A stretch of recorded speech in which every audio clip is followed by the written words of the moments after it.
Viewers, 2018 সালে Times ম্যাগাজিনে পৃথিবীর সেরা দর্শনীয় স্থানগুলোর মধ্যে একমাত্র জায়গা করে নেয়া রাশিয়ার একমাত্র স্থান পার্ক জারিয়াদোয়ে। আমি এখন সেই পার্ক জারিয়াদোয়েতেই আছি। Oh my God, কি অসাধারণ জায়গা! ফ্রেন্ডস, আমি এখন যে জায়গাটিতে আজকে আমরা ঘুরতে এসেছি, এই জায়গাটির নাম হচ্ছে পার্ক জারিয়াদোয়ে। এবং এই পার্ক জারিয়াদোয়ে হচ্ছে, আপনারা নিশ্চয়ই নাম শুনেছেন, কিতাইগোরদ। কিতাইগোরদ কিন্তু মস্কোর খুব ফেমাস একটি জায়গা। এবং এই কিতাইগোরদ, মেট্রো কিতাইগোরদে নেমে তার থেকে 5 মিনিট হাঁটলেই আপনি পার্ক জারিয়াদোয়েতে চলে আসতে পারেন। এবং 50 বছর আগে নির্মিত এই পার্কটি প্রথম পাবলিক প্লেস, যা 1957 সালে সর্বসাধারণের জন্য উন্মুক্ত করে দেওয়া হয়। এবং দেখুন আশেপাশে এত এখানে প্রাচীন চার্চ আছে, যেগুলা সূর্যের আলো থেকে সুন্দর রিফ্লেক্ট দিচ্ছে। আমি আরও ঘুরে দেখতে চাই এবং আমার সাথে আপনারা দেখতে চাইলে আমাকে ফলো করুন। চলুন ঘুরে আসি।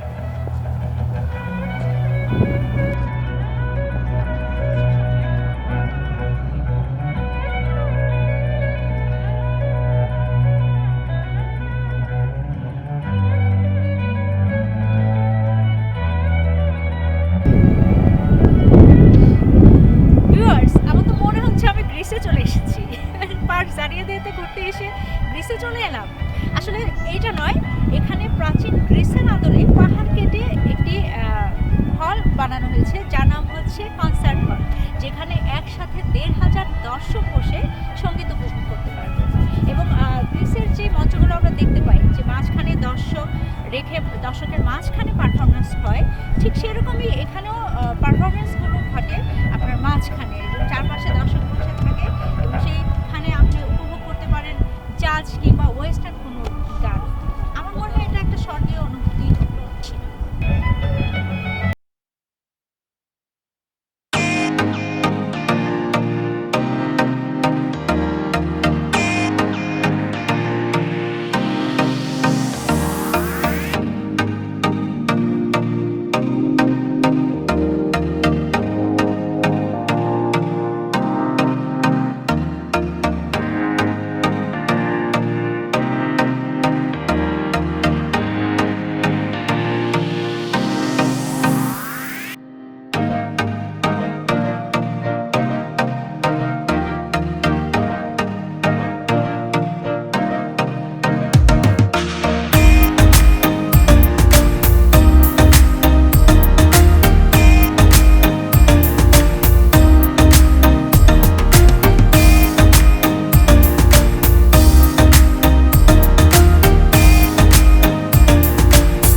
অসাধারণ একটি স্ট্রাকচারে বানানো। দেখুন চারপাশে একটা সায়েন্টিফিক একটা এরিয়া আছে। এবং পাহাড়ের বৈশিষ্ট্য হচ্ছে, পাহাড় কেটে এখানে দর্শকদের জন্য বসার, অনুষ্ঠান উপভোগ করার যেমন জায়গা আছে, এবং দুপাশে সিঁড়ি দেওয়া আছে, যেখানে দর্শক যাতায়াতেরও সহজভাবে আসা যাওয়া করতে পারে। এবং পাহাড়টির সবচেয়ে বেশি অসাধারণ বৈশিষ্ট্য হচ্ছে একটা অসাধারণ স্ট্রাকচার দিয়ে এটি বানানো।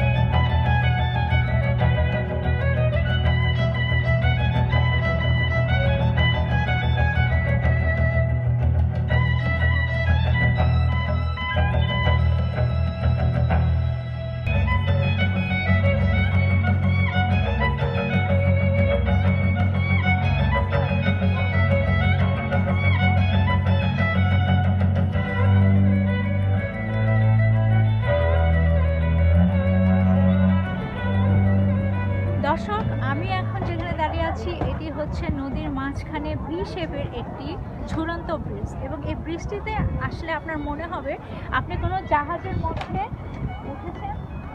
আপনি যদি ডাঙ্গায় থেকে জাহাজের ফিলিংস নিতে চান, তাহলে অবশ্যই এই ব্রিজটিতে আপনি আসবেন। এবং বার্ডস আই ভিউতে এই ব্রিজটি দেখতে একদম ভি শেপ, এবং এখানে দাঁড়ালে অবশ্যই ফিলিংস হবে আপনার টাইটানিকের জাহাজে দাঁড়িয়ে আছেন।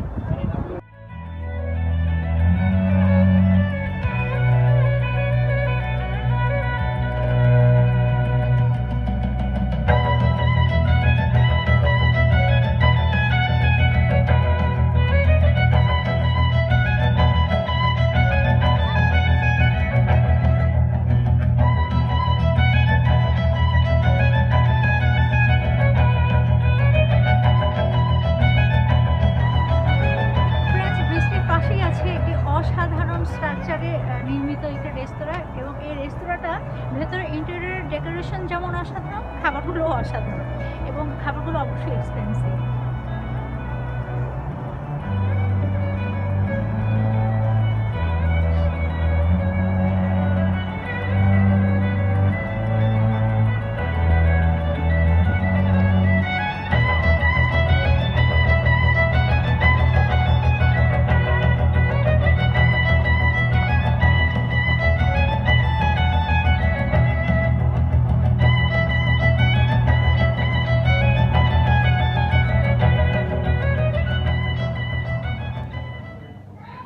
বাইরে প্রচণ্ড ঠান্ডা, এবং সেই ঠান্ডায় নিজেকে একটু উষ্ণ করার জন্য আমি ঢুকেছি একটি রেস্তোরাঁয়, ক্যাফেতে, এবং এক কাপ কফি খেয়ে নিজেকে উষ্ণ করবো। পাশাপাশি এখানে আমি দেখতে পেলাম এই রেস্তোরাঁর পাশেই একটা ছোট্ট কৃত্রিম গ্রিন হাউসের মতো পার্ক, যেটা দেখতে দেখতে আমি কফিটা খেয়ে শেষ করছি। আপনারা থাকুন আমার সাথে।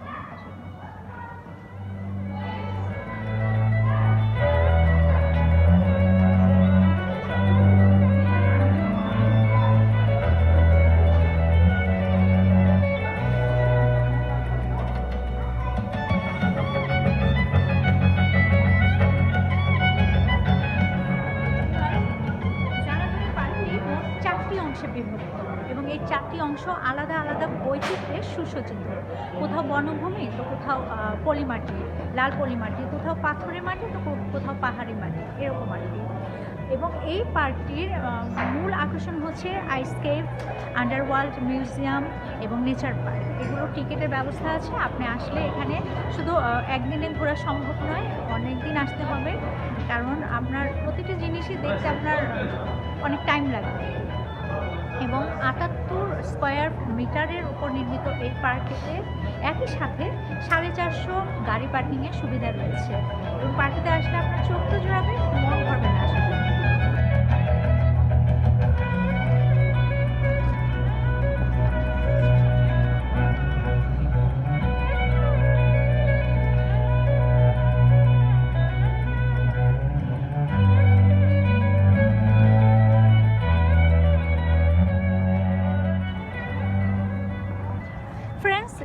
জারাদীয় পার্কের আরও একটি আকর্ষণ হচ্ছে এই কোপল। আমার মনে হয় কিতাইগুরুদের সমস্ত হিস্ট্রি এখানে পাওয়া যাবে। সো দেখুন কি আবিষ্কার করি।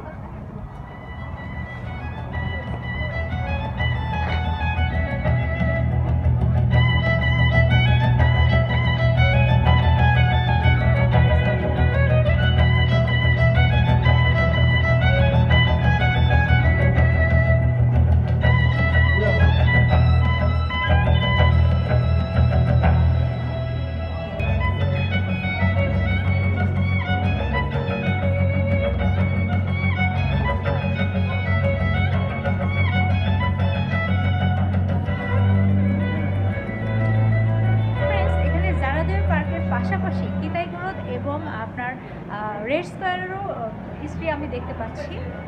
এখানে আছে সমস্ত হিস্ট্রিটা দেওয়া আছে।